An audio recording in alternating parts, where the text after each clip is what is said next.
Mga katambay, kamusta po? Si Kamanong po, nagbabalik po muli para po magkomento po sa inyo dito po sa Tambayang Makabayan. Magandang umaga po muna, tanghali, hapon, gabi. Madaling araw po sa atin lahat. Sana po nasa mabuti at mapayapa po tayong kalagayan lahat. Ito po mga tambay, komentuhan po natin ang tension po sa Senado mga tambay. At lalong-lalo po dito po kay Senator Marcoleta na bagong talaga po ito ng kanya pong komite, ng Blue Ribbon Committee. At marami na pong kumu-question po sa kanya, mga kabayan. Tingnan po natin at panuorin at komentuhan po natin itong mga senador na ito, mga tambay. Ang karamihan dito ay tumanda na po sa Senado, mga kababayan. Komentuhan po natin. Pakinggan po natin ang balita, mga kababayan. Si Senate Blue Ribbon Committee Chairman Rodante Marcoleta sa isinusulong ng mga kapwa-senador na panibagong komisyon para imbestigahan ang flood control. Umalag dyan sina Senators Ping Lacson at Kiko Pangilinan. Nasa frontline ng balitang yan si Mean Los Baños. May tensyon sa Senado. Habang tuloy ang investigasyon ng Senate Blue Ribbon Committee sa flood control scam, may panibagong panukala ang ilang minority senators. Gusto nila ng independent commission para tumutok sa mga anomalya. Suportado yan maging ni Senator Kiko Pangilinan na miyembro ng mayorya. Mungkahi pa niya, pwedeng pamunuan ito ni dating Ombudsman Conchita Carpio Morales, dating DPWH Secretary Rogelio Singson at Baguio Mayor Benjamin Magalong. Pero hindi yan nagustuhan ni Blue Ribbon Chairman Senator Rodante Marcoleta. Ang dating sa kanya, iniinsulto siya. Kung gusto raw ni Pangilinan na palitan siya, magpresenta na lang siya.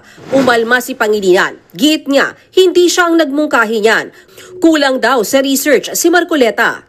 Si Senate Minority Leader Tito Soto raw ang nagpanukala ng Independent Commission at hindi rin naman daw pinipigilang mag-imbestiga si Marcoleta. Dagdag pa ni Pangilinan, wala siyang panahon sa personalan, trabaho lang. Pinasaringan din ni Marcoleta sa Senator Ping Lacson na umapila raw na baguhin ang hearing schedule para hindi magsabay sa budget hearing. Gate ni Marcoleta, pinapakialaman siya.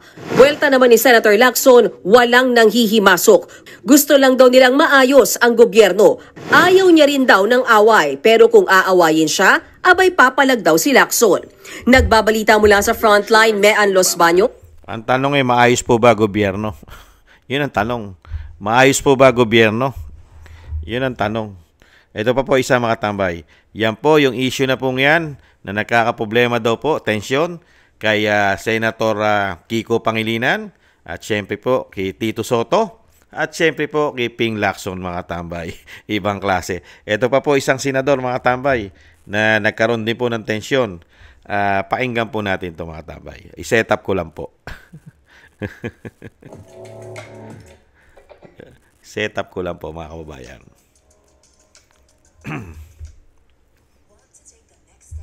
Nakita nyo po ang nangyayari po sa Senado mga kababayan. Ibang klase po ron. Talagang, kung talagang gusto mo magkaroon ng sinasabi mo pong malinis na gobyerno, hindi ba? Kauumpisa pa lang ng Senate hearing, lalo-lalo po itong committee ng Blue Ribbon, pinanghihimasukan mo na mga tambay. Ilang hearing pa. At para po minamalit mo na agad itong si Senator Marcoleta. Ito pa po isa mga tambay na masyado pong napakarami pong reklamo mga kabayan. Kundi mismong si Blue Ribbon Committee Chairman Rodante Marcoleta ang kinwestiyon ng mga kapwa-senador sa investigasyon sa flood control scandal. Unfair daw kasi itong magbigay ng oras para sa pagtatanong. Narito ang agenda report ni Hannah T. Dapat maging fair ka, Mr. Chair. Pag sinabi mong 2 questions, 2 minutes talaga, you have to stick with it. You're not being fair, Mr. Chair. I am fair kasi nandito ka sa... No, kasi nung last time, sabi mo sa akin 2 questions lamang. Sabi mo 1 question. Sabi ko, tinitipid mo ako, sabi mo 2 questions. And now, pinapayagan mo kahit na ilang questions. Be fair, Mr. Chair. Puksaan mode sa Senate Blue Ribbon Committee hearing ngayong araw.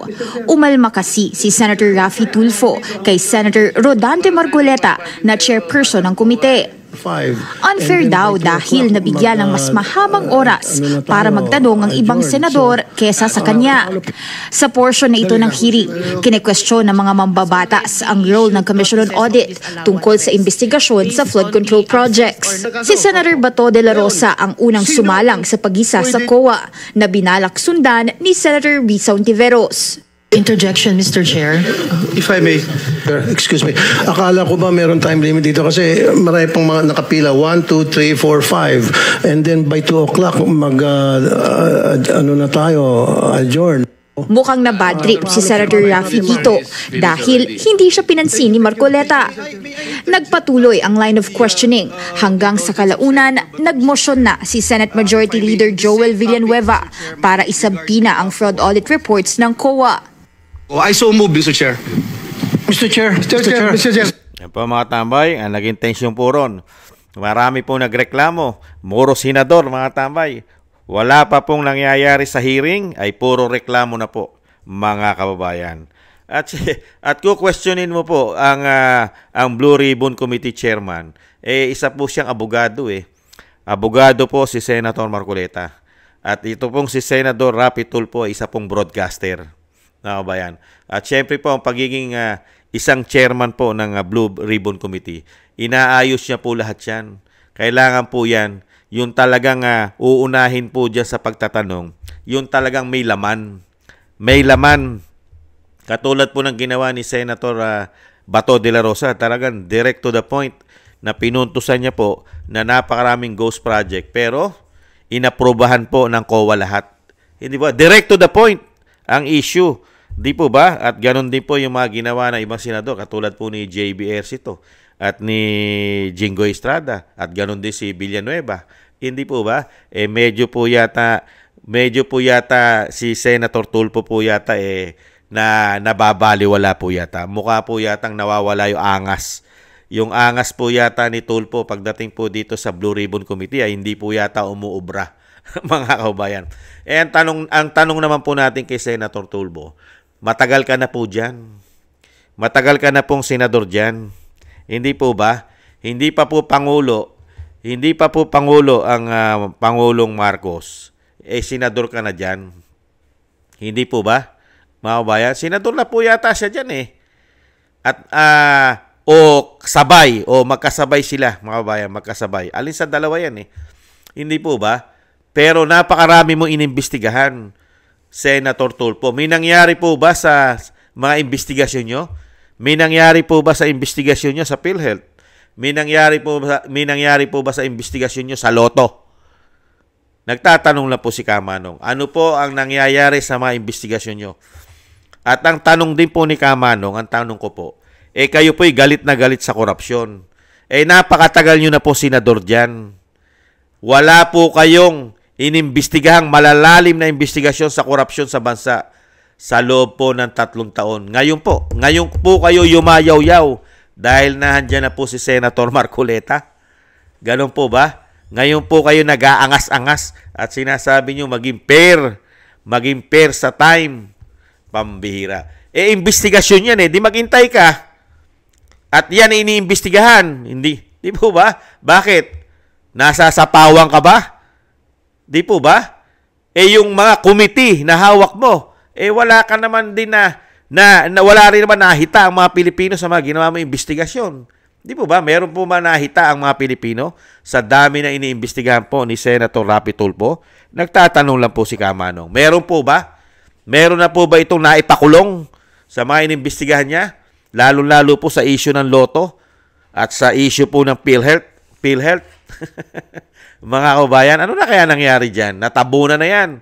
Pero pagdating sa kanyang programa, ay galing-galing po ni Senator Raffy Tulfo, lalo-lalo po sa mga nag-aaway na mag-asawa. At syempre, sa mga kumakaliwa na babae at kumakaliwa na lalaki. Diyan po magaling yan, mga kabayan. Pero pagdating na po sa Senado, napakarami pong issue ng korupsyon. Magmula po nung siya'y maupo, wala naman po siyang tinututukan, mga kababayan. Bakit kaya? Bakit kaya tulog si Senator Raffy Tulfo? Isumbong mo kay Tulfo. Bakit kaya naging tameme at nawalan ng kibo at nawalan yata na yagballs pagdating po yata sa korupsyon ng binagoong Pilipinas? Nagtatanong lang po si Kamanong. Hindi naman po masama magtanong kay Senator Raffy Tulfo, mga kababayan, na dapat daw po'y maging fair. Naging fair po ba si Senator Tulfo? Siya po'y pinasusweldo ng taong bayan. Naging fair po ba siya na dapat ay iniimbestigahan niya ang korupsyon? Hindi po ba hindi siya fair? Di po ba mukhang mas may pinapaboran po siyang mga politiko? Hindi kaya? At dito naman po sa tatlo po, katulad po ni Tito Soto, tumanda na po dyan yan. Diyan na po na inugatan yan. Lalo po si Senator Lacson at si Kiko Pangilinan. Ilang dekada na po dyan. Ngayon po ay nagmamagaling na naman at talagang kinu-question nila si Senator Marcoleta, mga kabayan. Minamalit nila at ginagawa nilang mahina rin ang pagiging Blue Ribbon Committee o chairman nitong si Rolando Marcoleta, mga tambay. Bakit kaya? Napakaaga pang magpopotak nito. Hindi po ba? Bakit? Gusto nyo nang palitan ang pagiging Blue Ribbon Committee ni Senator Marcoleta, kaya nag-iingay na po kayo? At kayo ay nagkakaroon pa ngayon ng isa pang sinasabing idea? Nagbibigay pa kayo na idea ngayon? Hindi po ba? Bakit nyo kinu-question na hindi pa naman tapos ang investigasyon? Nag-uumpisa pa lang ang investigasyon ng Blue Ribbon Committee. Ilang hearing pa lang, pero napakarami na pong batikos at kung ano-ano po binibigay na po nila na sinasabing kailangan magbuo pa ng ibang committee. Mga independent committee. Grabe. Di magbuo kayo. Di ba? Bakit? May pinoprotektahan po ba kayo na dito sa ginagawa investigasyon ni Senator Marcoleta, baka may masagasaan na mga contractors ninyo? Hindi kaya? Nagtatanong lang si Kamanong. O baka naman, yan ang inyong papel dahil may pinoprotektahan yata kayo sa taas na hindi masama sa usapin. Yung nasa itaas na nasa kanya po ang accountability dahil siya po ay Commander-in-Chief. Nagtatanong lang po si Kamanong. Bakit po nagkakaganyan? Ito po ay malawakang korupsyon. Imbis na pagtulong-tulungan nyo ang ginagawa ni Senator Marcoleta, bakit binabatikos nyo pa? Korupsyon ang habol natin dito. Di po ba? Ang habol natin dito ay lumabas lahat ang involved at mapanagot sa batas at maisauli ang mga ninakaw ng mga taong ito hanggat maaari. Maisuka, maibalik sa kabanyaman ang mga ninakaw ng mga demonyong ito, umano. Di po ba? Bakit kayo-kayo? Kayo-kayo'y nagsusuwagan, nagkakagatan. Bakit? Kailangan ba may proteksyonan? Meron kayong pinoproteksyonan kaya? Nagtatanong na si Kamanong, ano na nangyari sa inyo? Di ba? Hintayin nyo muna ang investigasyon. Patapusin nyo muna itong bago. Di ba? Parang umpisa pa lang, sinusuplak nyo na, pinagkakaisahan nyo na, pinagtutulungan nyo na, dahil matatagal na kayo riyan, tumanda na kayo riyan. Di ba? At sinasabi nyo na, kayo sa korupsyon, tumanda na nga kayo riyan May nangyari ba sa korupsyon ng bansa? Lalo pa nga, lumala. Dahil unang-una, ang sabi nga ni dating Pangulong Duterte, ang ugat ng korupsyon at ang pinaka-worst, at ang pinaka-bulok, at ang pinaka-korap, at ang pinaka-raten na institusyon sa ating bansa, kayo, yung inyong institusyon. Sinasabi yan ng dating Pangulong Duterte, pinaka-bulok. At ayaw na ayaw nyo ibuksan sa tagal ng panahon, dekada na ang inyong mga libro. Ayaw nyong buksan. Tapos ngayon nagmamagaling kayo. Kabago-bago pa lang si Senator Marcoleta, pinupolitikan nyo na agad. Ano yan? Ano dating nyo? Mas magaling kayo? May napatunayan na ba kayo? Magmula nung mga naging senador kayo, umunlad po ba ang bansa? Sige nga. Nung mga naging senador po ba kayo ng dekada na?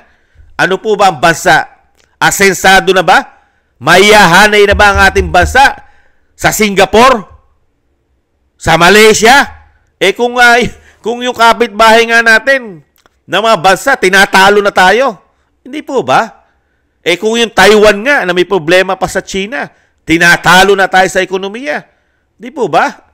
Pambihirang buhay yan. Kayo ang mga senador.